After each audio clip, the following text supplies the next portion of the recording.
With a world full of distractions, how do we remain focused and focused on the good, especially during traumatic times? When faced with a dark tunnel, we have the choice of whether we'll navigate towards fear or direct our focus towards light. Let's discuss the meaningful impact focus can have on our personal growth and inner transformation. Today, we welcome the music and mind of singer-songwriter Alethea and professional Hallie Dutcher, Executive Director of Cure Childhood Cancer Association here in Rochester, New York.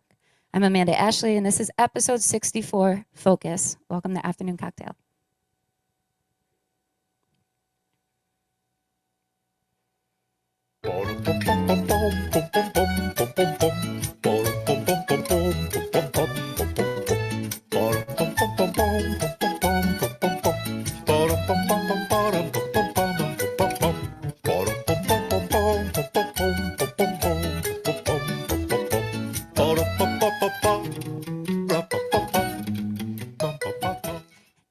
And I have the pleasure of introducing to you the awesome, the one, the only, Alethea. How are you? Aletha, I'm good. Aletha, Yeah. oh gosh. See, I was all paranoid about the last name. Then you told me I didn't have to worry about I it. know, And then I no butchered one the has first that. name. It's okay. Literally, no one ever says it right the first time. So what are you going to perform for us? So I'm gonna start with a song called "Free Fallen Girl," and we made a really cool music video to this. So it's the first song for you guys.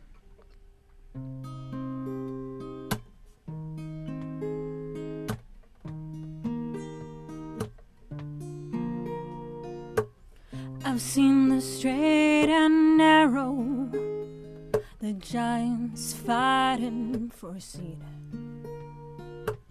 I've seen the strong fight victorious and the weeping of the weak. I've climbed the tallest of mountains, across the darkest of peaks.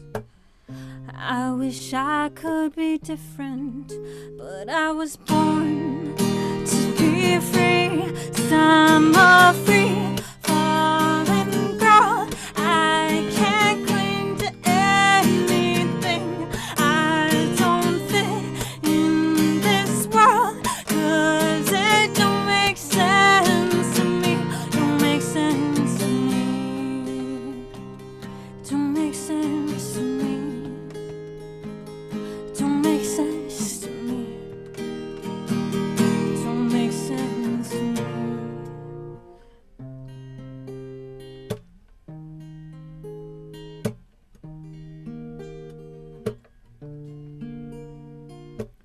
I've seen the warfare of the masses, the liars poisoning the cheats.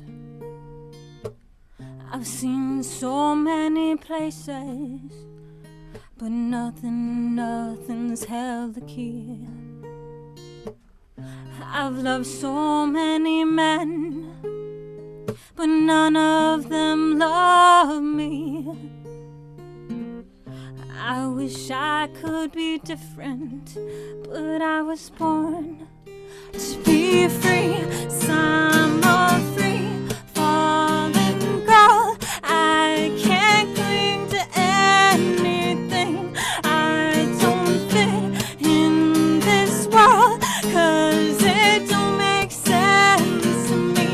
I'm a free fallen girl. I can't cling to anything. I don't fit in this world, 'cause it don't make sense to me. And where should I go? Please tell me something, please, 'cause I don't know. I don't know. And where should I go? Please tell me something, please, 'cause I don't know. I don't know.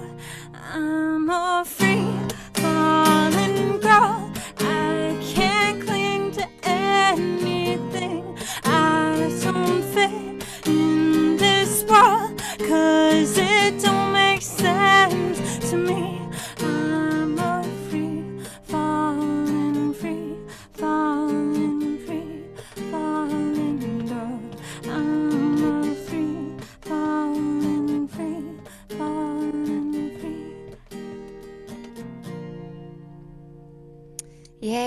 I love that one. That one totally grabbed my attention when I was browsing through your music. Can you tell us a little bit about that? That song, what Yeah. inspired it? Yeah, well, I my whole life have kind of felt until recently like kind of not grounded. Like I've moved and even in New York alone, I think I moved 8 times, something crazy like that. So I've always been like kind of all over the place and I could never figure out where I was meant to be, you know? Um and so that song kind of came out of that, you know. Did how long were you in New York?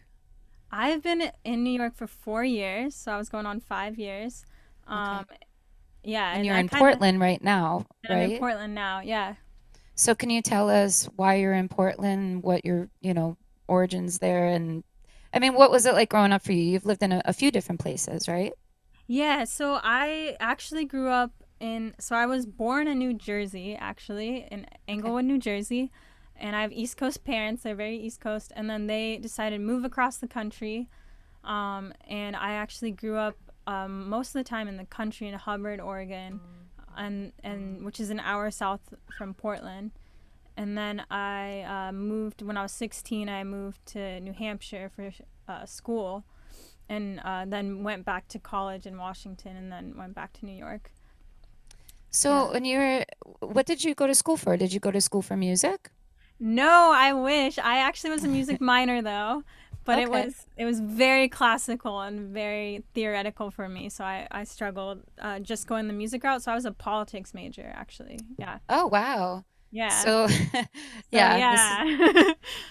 There's a very lot. cool. And I mean, who influenced you to pick so you play guitar, you play piano, you also play violin, right? Yeah. So I started on violin when I was 6. I was forced to play by my mom.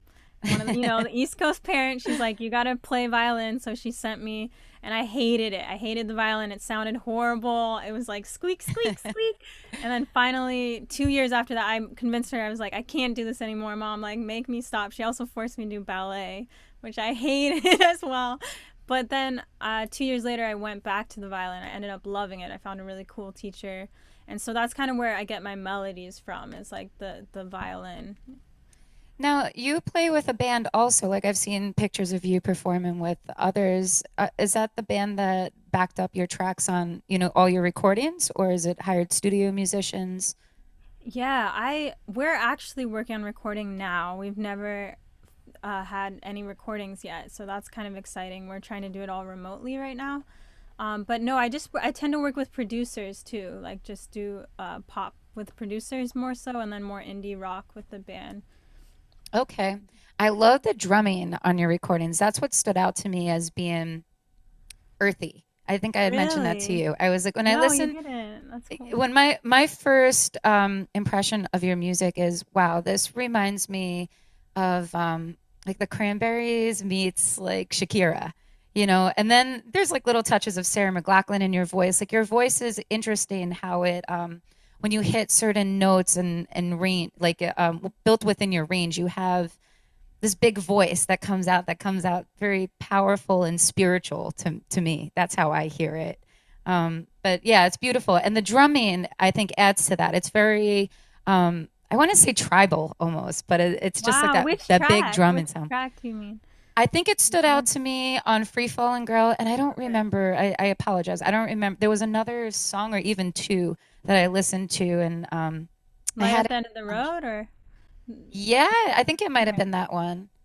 I'm not Interesting. Yeah, positive though. Adonis. If I hope he sees this, he produced Free Falling Girl, so he I think produced the drums. I don't even think it was a live drummer, but Okay. my friend James, here in Portland, did all the drums for the Light at the End of the Road, and we're working on something now too. He's awesome, awesome person. So Fun. yeah. How many pieces are in your group? So in New York, well, I work with a lot of different people, but in New York, we have a drummer and a bassist, an electric guitarist, and an acoustic guitar. Okay, fun. So fun. But you do quite a bit of work on your own too, right? Do you like prefer, I'm sure it suits your mood. Like I feel like this, like I play acoustically and then I play with a band, and it kind Yeah. of tailors to two different sides of you and depending on the venue, I mean, it could equally mean as much. But do you have more fun performing with the band than you do solo, or you feel like it just kind of? Yeah, definitely. Like there's an energy, and with them for the first time I only sang. We were just getting to the point where I was just singing. I wasn't playing any instruments, maybe besides piano, and that's just really fun because you can really interact with people. And some of my favorite artists in New York, they're just crazy on stage. They jump out when they're singing or like get on the floor, all this stuff, and it's just really fun. I learned so much about performing in New York, and yeah, but I think spiritually speaking, it helps when I'm alone, honestly, because I can kind of go in more and tap into that part of me. Um, Sure, so I guess it depends on the venue and the space and what everything requires. But sure. yeah. Do you feel like do you attribute your personal growth, like some of your personal growth, to living in New York in the Oh time yeah. frame? I was Yeah. pushed so hard, and if any of my friends there see this, they know they I have like some mama bears in the industry who have like definitely pushed me to be better. And I'm still working with an amazing like vocal coaches out there, and um yeah, New York is so special, and I definitely plan on being back as soon as I can. And you grow in different ways. I mean, Portland is definitely make. I'm growing so much here in other ways, like health, Yeah. and like natural medicine, like and being open. Portland people, I feel like, are so open to the world and to different concepts, and there's just like the world's your oyster. You can learn from anyone. And New York, you have everyone in the world all together, like having all these viewpoints, and that forces you to grow too. So it's a different kind of growth, like gentle versus kind of more pushed. Sure. I think there's a nice balance between those two. I mean, I've never been to Portland. I hope to visit you someday out there. Yeah, do it. Um, I would love that. I really do. I really like one of my vacations that I've had planned out in my head, or hopefully a future tour, has been to like just fly out to Northern California and, for like 2 months, just drive up the coast all the way up to like Portland. Yeah. But yeah, we'll see. I don't think that's happening anytime soon. So the dream will just have to. Well, road trips are possible now. Like Yeah, that's you true. can get out here. Yeah. Yeah. But Well, tell us about, so I mean, you had mentioned health. I know you had briefly mentioned to me that you've kind of recently experienced some health issues, and that's really yeah. what brought you back to Portland. Can you tell Yeah. us about it? Well, honestly, I came back from my stepmom. She was really Oh, sick, and I came back to be with her. And the minute I got back, she was fine. She was way better, uh, totally healthy, and I was like, awesome. And then I got super sick, and it's definitely changed me, I think, for the better. I have a thyroid condition. It's called subacute thyroiditis, and it's an autoimmune disease or condition. And so it's definitely like humbled me a lot. Like I'm like, wow, I have a human body, and I'm not Superwoman. I can't work 12 hours a day, 16 hours a day anymore. I have to make space for my body to heal and to relax, and it's given me a heart definitely for people who face any kind of autoimmune conditions. Like I never knew just how much it changes your life, and yeah, my heart goes out to you if you're listening to this and you have it, and know that you're not alone. There's like a beautiful community out there. Like I have so many women who they found out, and men have thyroid issues too. And they just yeah. reached out, and we were like, yes, we're thyroid buddies, we're gonna get through this. And it's kind of cool to be on this show with Cure, because it's like, yeah, like sickness, it is a part of our reality right now, but it doesn't have to stop us. It doesn't have to keep us down. Like there are ways that we can focus and be positive through it, and make it through it. But it is a marathon. Like we're in COVID, we're in a marathon right now, so we have to kind of like keep it up, but keep steady.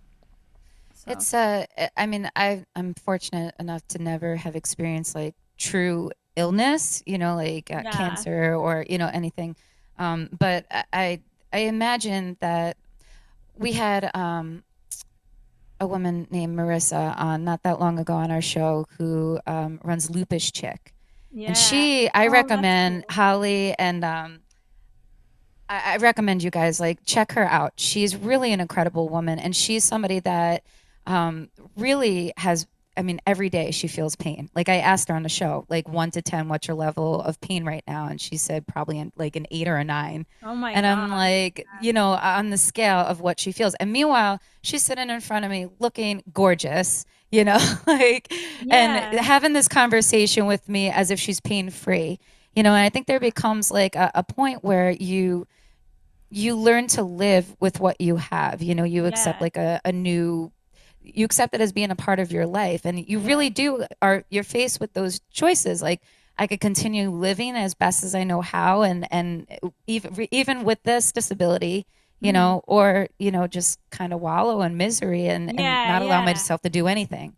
you Yeah, know exactly. And it really it does humble you because you realize like you have no idea what someone's facing. Like you look at someone, you have mm-hmm. no idea, right? Like we just don't. 100%. Yeah. Yeah, and it's like it just opens your eyes in a different way and yeah, yeah. That's so cool. I actually have a friend who works for Lupus Chick, I think. I just found out. Oh, I don't know for really? sure. Yeah. She does That's like crazy. HR or something. Yeah, I don't know. I have to Yeah, really, I definitely recommend checking out her story. I mean, she's been through a lot, and she's like very strong woman. I Yeah, commend her. yeah. I commend anybody who's gone through anything like that. It takes incredible strength and perseverance, resilience. Really is the word. Like to overcome that and to keep a positive outlook. Yeah. Makes our problems look small in the larger spectrum of things. So let's talk about light at the end of the road. I mean, Yeah. this it kind of tags along with what we're speaking about. What do you believe? I mean, well, first off, you're going to play that song for us in the end, right? Yes, I figured out the chords, so I'm gonna All play right. it. Yeah, Isn't it weird when you have to reteach yourself your own songs? Like I have to yeah, do that sometimes. yeah. I Could like you tell rewrote us? some of it too. Yeah, Could you tell us a little bit about it? I mean, that was the title track of was it your last album? yeah. My first album, like first Oh, official okay. album. Yeah, yeah. So that was. It's funny because all the songs I realize on that album now really help, like in today's world, like what we're facing, and and that's crazy that like 4 years ago I wrote that about terrorism because there was a lot of terrorist stuff happening at that point in time, and just a lot of fear. There was just like this sense. I mean, like we talked about this a lot as politics majors at Whitman. Like there's this culture of fear, in Mm-hmm. America, and there's just this constant sense of like paranoia too. And so, and I was scared. It was my first album. I had kind of just been really decided that I want to go the music track. And it's dark. It's dark. But until you know people in the industry and you have connections and you have like a community, it can be very lonely and like you don't know what you're doing, And so it was it was like coming out of that kind of confused dark time, and then also trying to speak out about the events in the world and stuff. So that's kind of how the album happened. And then I made it with some incredibly cool people that like I still are in my life and they're awesome. So How did that collaboration come about? Because you were working with people from Atlanta and Boston, right? yeah, yeah. So Zach Lavender is the producer on a lot of the tracks, and James is my friend here in Portland. He played drums for it. And I met Zach through Danny Felt, who is this huge music powerhouse, and she connects people together. And she sings on the track too, so she was on it. And then I met the Sunset Kings, which are an incredible indie rock band, maybe psychedelic indie. I don't know how to describe them, but we played a show together, and it was funny because I was asked to play this show last minute in the East Village, and I was like, I don't feel like it. Like no one was there. It was totally empty. I was like about to walk out because I was like, what's the point? And their guitarist grabbed me and he's like, you're playing this show with us. And then he put me on stage and they backed me. That's Um, awesome. How yeah, cool. and that's just a testament to those guys. They're just really great people, and so yeah, they're in Boston, and then they were like, we want to produce your track, so they produced Butterflies and New York State of Mind. So So were you actually like, was it just kind of like a virtual collaboration where you guys are sending things back and forth, or was it more like, you were actually going out to Boston and making trips out to Atlanta, Boston? So Zach actually moved to Atlanta later. Oh, So okay. he was in New York, so we recorded the vocals, I think, at his place in New York. And then, yeah, I did take a bus to Boston, and we literally, it was a similar setup to this right here. We put a bunch of sheets and like sweaters and put this mic in the middle of all these sweaters, and then they like I don't know what they did. They like put foam on the ceiling, and we just kind of recorded in their place. So yeah, So yeah. funny. The just to absorb the sound, you got like sweaters all over. I It's know. funny. Yeah, you have to use what you got. You know. Yeah, for So, sure. yeah. So what I have to ask, what do you believe the light at the end of the road or that light at the end of the tunnel represents? Um. So for me, I'm a person of faith. So uh I definitely think there's like an afterlife and all this. But I just believe that love is the strongest thing. Like even with this healing stuff, like you gotta love your body. You gotta love. Um, it's just so it's the most powerful medicine, right? So, um, I think the light is that love and the hope. You know, you always got to have hope, and that's kind of when you're like in this tunnel or this dark time. The way to get through it is to know that there's hope, right? To know that there's always a way. I always tell that to people. I was like, there's always a way. You know, like no matter what happens, there's always a way. So yeah, I guess the light is that is hope, love. You know, for me, God, like, and you know, Yeah. whatever you connect to spiritually. So Do you believe that focus plays a role on conquering any of these past and present challenges that you have faced or are facing? yeah, definitely. I think focus. I think our culture is totally smartphone, Facebook, Instagram, blah! like it's really important to turn everything off sometimes and yeah, and focus inward kind of right now, I think. But also outward, you know, on what we can do to fix stuff. But yeah, I've never succeeded in anything until I've finally sat down and focused on it, right? Yeah. Yeah, definitely. I think focus comes in so many forms. Actually, I feel like I feel that way about a lot of things, but Yeah.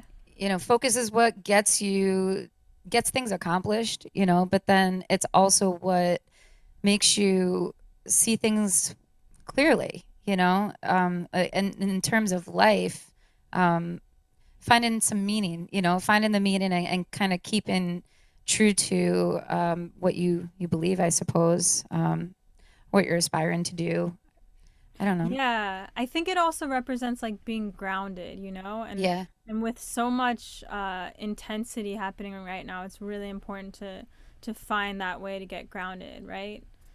yeah. Because um and yeah, that takes focus. It's funny because I don't think anyone would describe me as a super focused person, and that's why I kind of laughed from like this, but I realized that yeah, I can focus. Like we all can focus, you know, we all can get grounded, and that is how we can survive this and do awesome things for sure. So, Definitely.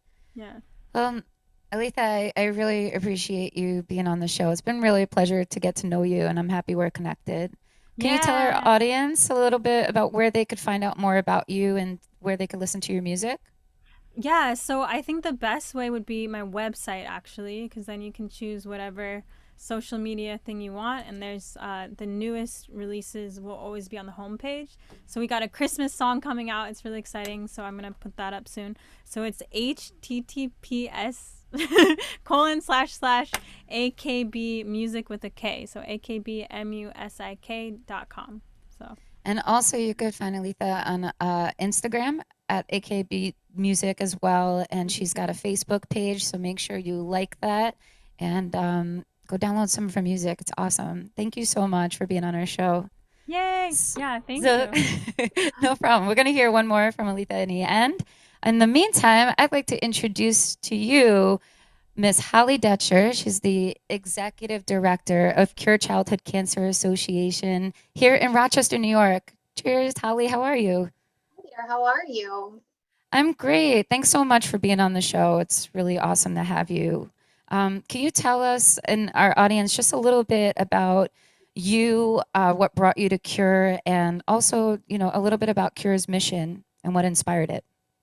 It's a lot of Sure. questions. Yeah, that was a lot of questions to say. We are just so appreciative of this opportunity to be a part of this and to be with you all. So that's a tough act to follow. So I have to say, I hope I do okay. But I giving back to our community. We're a part of a community right now that just really comes through for its community members. So it's something that I'm really proud of. My background's in accounting. I found Cure because I was looking for a way to give back at the holidays. So next month is actually 10 years that I've been volunteering with the organization. And Wow. I joined the staff in 2014. So I've been a part of this amazing organization for 6.5 years. But the more important part is what this organization does. So Cure Childhood Cancer Association was founded in Rochester in 1976 by parents who lost their children to cancer. And they found that they had needs that were not met during their journey. So they wanted to make sure that other parents didn't feel the way that they felt. And so we've been in the community for 40 years, providing assistance to families that have a child with cancer or chronic blood disorder.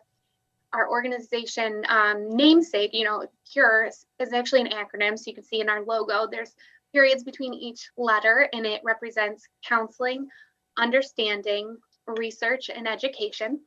And really, what we're here to do is just to make sure families don't feel alone in their journeys. And we have parent advocates at the hospital, and they meet with every patient every day, every family every day. And the thing that's really unique about them is they are parents of long term cancer survivors. They're actually peers to the people that they're meeting with every day. Wow. That's a So lot. amazing. No, it's like, yeah, I was so impressed. My friend Sherry, she had introduced me to your cause, and I was just blown away. I was like, wow. I actually had a friend and that had a child that died of brain cancer. This was years ago, and it stayed with me, throughout my journey here in Rochester. I was probably, only into the scene here a few years, and I had played a show with him, his band at the time, and yeah, I got to know them personally. And Lizzie was his daughter, and she would come out, and then we found out that she had terminal brain cancer, and she actually came, she recovered, and then she took a huge, step back. But yeah, to see any family go through that, it's really heartbreaking, and I don't know. I don't know what to say more than that. It's terrible. But I don't know if you can see this, but this is Lizzie. oh my God, yes. She was That's one, her. yep, she's one of the first kids that I had any interaction with Wow. with my participation with the organization. So I know exactly who you're talking about. Yeah, it's been about 10 years, right? Has it been that long? No Uh, way. almost, almost. Yeah. It's been 8, but like I said, I have her right on my bulletin board right next to me. So Oh my goodness. Wow. Yeah, she's left an imprint on my heart for life. And I visited her in the hospital, and yeah. But, they were an example of two divorced parents, where I felt like this Lizzie actually, and this tragedy in their life, brought all their love for each other, brought them back together. And that always to me was so powerful and has stuck with me. And yeah, I can't say enough about the Spencers. So if you guys are watching, hi. I'm going to say hello to you guys as well. They've been so helpful and even spearheaded working with other bereaved parents, and their strength and their courage, and just, this is truly the greatest honor of my life working here and getting to meet the families that I work with every day. They are just absolutely incredible. We're in the process of planning holiday support right now, and I have families reaching out to me that are past Cure families. They want to help current Cure families and sponsor them for the holidays. And it's remarkable. It really, really is. And I think, I mean, I can only imagine that people like them, like the Spencers that I know personally, like that when you're going through something, to have somebody that really can relate because everybody could say they're sorry and, not and awkwardly try to pretend that, everything's going to be okay when they know it's not, and you need somebody that's also experienced that, to really know what level they are feeling. If somebody hasn't gone through that actual experience where your child has cancer, they're never going to be able to feel that same pain. So, yeah, I think what you guys are doing is so awesome. And thank you for bringing that to our community. And I hope it inspires you. I mean, do you guys have plans to grow outward There have been outside of Rochester? Yeah, there have been talks about it, but our model that we have for our parent advocacy actually has been picked up nationwide, and there are other organizations and other hospitals offering what we kind of pioneered and have. I'd like to say that we've put things together really nicely so that it's in a format that other people can replicate what we're doing, and the importance of it, having a parent of a childhood cancer survivor to meet with every parent every day is so meaningful and it's so important. Like you said, nobody understands what these families are going through better than somebody who's gone through it. Sure. Yeah, So absolutely. glad you said Lizzie's name too. That's one of the fears of many parents that I talk to that lose a child, is that their child will be forgotten. So today, Lizzie brought a smile to our faces, and Hmm. we thought about that. Don't worry, be happy. I actually have a painting on my wall too that her mother had coordinated for her. I want to say it was her 12th or 13th birthday, a painting with a twist party with all of her girlfriends because it would have been Lizzie's 12th or 13th birthday. So I have Aw. this as a reminder of her. Yeah, I no, I definitely haven't forgotten. In what ways are you maintaining your focus and moving your non-for-profit forward, during COVID's crippling times? I mean, I'm sure that this has impacted fundraisers and a wealth of things. How are you guys moving forward? So it's constantly causing us to be innovative. We are consistently and constantly changing the way we're doing things so that we can move forward. One of the things that I keep saying, and my staff's probably tired of me saying it, is that I don't want our families or our kids to be feeling the effects of the pandemic as much as we can avoid it. So we're trying to do everything as normal as possible while also being safe and also being conscious of what's going on in the community. So we haven't closed our doors. Many organizations haven't been able to continue the services that they provide pre-COVID, and we've been continuing and providing more. So it's just making sure that we're meeting the needs of families and knowing that there is a pandemic going on around us, but there are still children being diagnosed and relapsing with cancer. And it's our job to make sure that they don't feel alone. Are you guys doing a lot of virtual stuff? So, like, I mean, I'm sure hospital visits are, at an all-time low because of COVID restrictions. I mean, so are you able to communicate and bring those smiles to their face on a personal level still? Like, are you doing that virtually? No, we're actually in person in the hospital. So we have a Oh, okay. partnership with the hospital here.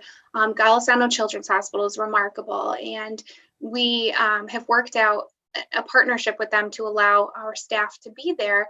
And they've really graciously let us continue to be there. There was a period of time that we were not able to be there when everything, was unraveling at the beginning of the year. So we would make phone calls, FaceTime, chat with families every day just to make sure that they felt the love, because you don't think about it, but when a child's diagnosed with cancer, many times families in the hospital for several weeks at a time, and when COVID first hit, they would only let one parent in the hospital. So these kiddos that were diagnosed with leukemia, for instance, were in the hospital for 30 days. They didn't get to see their dad for 30 days because they were in the Gosh. hospital, or their siblings or their mom, however they worked it out. So we did what we could, and did some new and innovative things to let them know we were thinking about them and that we're here for them. And hopefully they felt the love. Yeah, I hope so too. What power do you believe today's theme is focus? I mean, what power is there in remaining focused on the positive during the trauma of a child's diagnosis? Do you think there is a positive to focus on? I think, I can echo what was said earlier, just hope. because if Yeah. you don't have hope that things can get better, it'll really drag you down. And having the hope that things can get better, and like you were talking about, the Spencer family earlier, should unfortunately your child not survive cancer, there are people who have done some really beautiful things with what they've gone through. So I think Yeah. having hope that you're making meaningfulness out of what is happening, whether your child survives and you end up being a volunteer with our organization or sponsoring families, or your child doesn't survive and you reach out to other bereaved parents or create foundations or programs within existing organizations to keep that message alive, I think is really, really beneficial. Yeah, absolutely.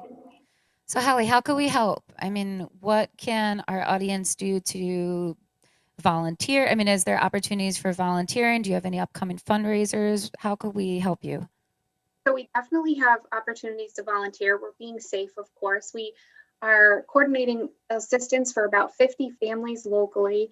So we need help gift wrapping. We have some Amazon wish lists on our Facebook page, and we have different dollar increment levels, which is really great to make it easier for people so that they're spending what they're comfortable with.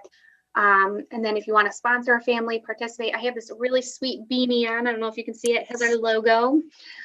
We have a partnership with Love Your Melon, and they're a wonderful group. We have navy blue slouchy hats, black and white speckled hats, and then a blue cuffed hat. And Cool. and the thing that's really great about this company is for every hat that's purchased, one gets donated to a child that's battling. So we did a pre-order, and because we did this pre-order and special, branding, we provided hats for I want to say 200 kids battling. So it's really, really great. And I Awesome. and it has our logo on it. For people who don't know, September's Childhood Cancer Awareness Month, and the awareness ribbon for childhood cancer is gold. So it's really great to have our gold on our hats. I love it. They're really cool hats. And I love that that goes towards an awesome cause. So, and they could order that on your website. What's your website? Right online. So we're really easy to find. It's curekidscancer.com. And we have links up there. If you go into our newsletters, you can see the various ways we have to help. But, every bit makes a difference. And we're really conscious of spending money and making sure that we are using money as effectively and as efficiently as possible, making sure that we're being respectful to our donors. So we couldn't do what we do without the help of all of our friends. And we're just so appreciative of the support we get. Amazing. Thank you so much for your time today and for being on our show. And make sure you all back home listening and watching that you check out. They also have a Facebook page and an Instagram page. Make sure you like that and please support this amazing cause. Aletha, are you ready to rock us out one more? Yeah. Ready? Oh man, I'm definitely getting a beanie. Yeah, I know. I want one too. They're really I cool. really want They look one. super warm too. Yeah, I love beanies. And that's so cool. That's such a oh man. That's it's inspiring, right? There's a lot you can do. Yeah. Thank you, Holly. Yeah, thank you. Wonderful. Yeah, I don't know how to follow that. Like this is yeah. Um so So you yeah, got a and those keyboard kids, now. huh? So you got a keyboard there. I know, I got a keyboard. All right. So this is Light at the End of the Road. And this is that. All right, here we go. It's like I'm walking, I can finally see the light at the end of the road. I've got nowhere that I've got to be. The pace of life has finally slowed. Feeling the wind rolling by. The only lights are stars in the sky. And I'm happy as long as you're happy. Your hands resting safe in mine. And I don't mean to say we should be wary. Oh, I just mean to say we can't be scared. 'Cause love is so much stronger than all this this terror. Love is what we got, it's what we share. Yeah, love is what we got, it's what we share.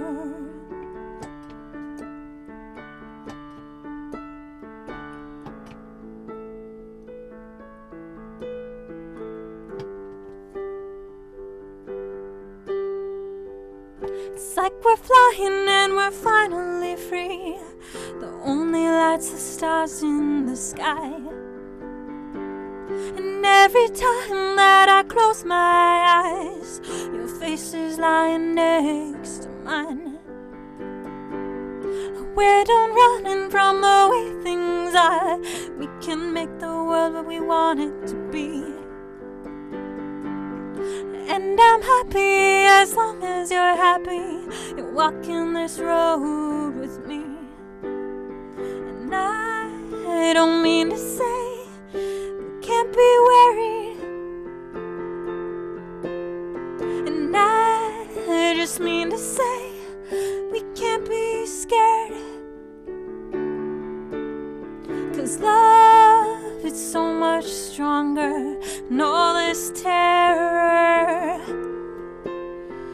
Love is what we got, it's what we share. Love is what we got, it's what we share. Yeah,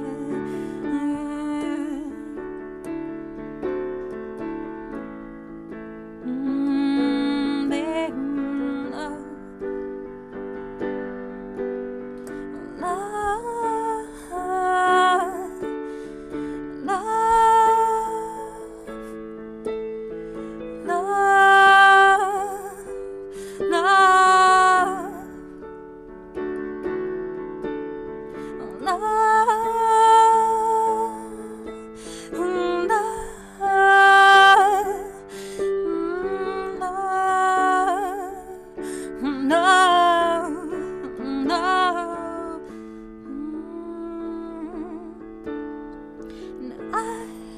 Don't mean to say we can't be worried.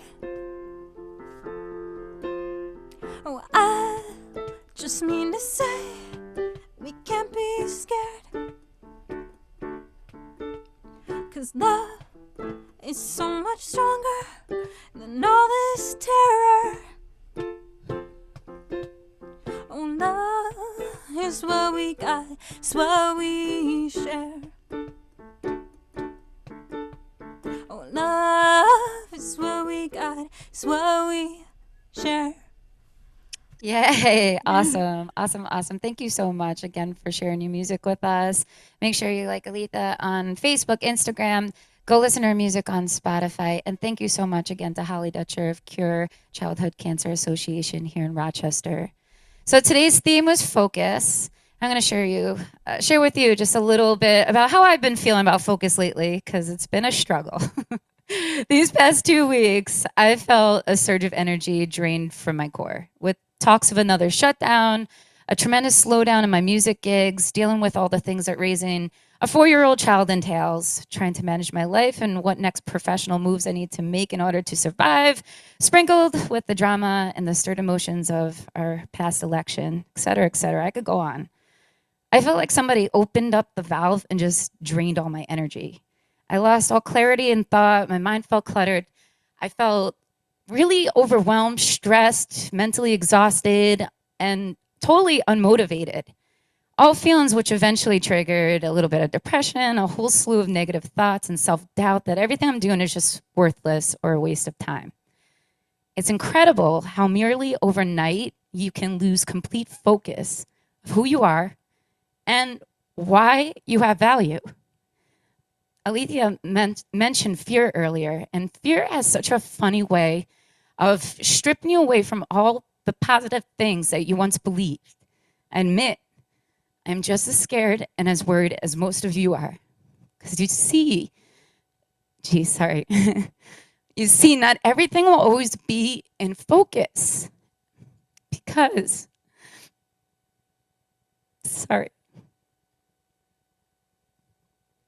No, you're doing great. This is so good. And you're so open, you know? Like, I think everyone is feeling what you're feeling, you know? And it's brave to talk about it. So we're with you, you know? Thanks, girl. Yeah, you As got I it. regain my senses, the metaphoric song on Monday, we had this girl, this woman, Esra Mohawk. She's 72 years old, was rocking keys like no other. And her last song was Hindsight is 2020. Maybe after we conquer this year, we'll be able to look back and have a clearer sense of what this all means for each of us. In the meantime, we must remain focused on the positives and not lose sight of our dreams, of our ambitions, and most importantly, who we are. Darkness allows us to practice self-compassion and to nurture equanimity within ourselves. There is a light, and that light we can attribute to our personal growth and wisdom obtained as we continue to battle. Jeez, this is tough. To battle through all of life's present battles. Allow yourselves to feel and to be human. Take each day as it comes and keep focused. Keep focused on progressing towards a better tomorrow. Thanks, guys. Sorry for all the emotions. But I hope you have an awesome weekend, and I'll see you next time.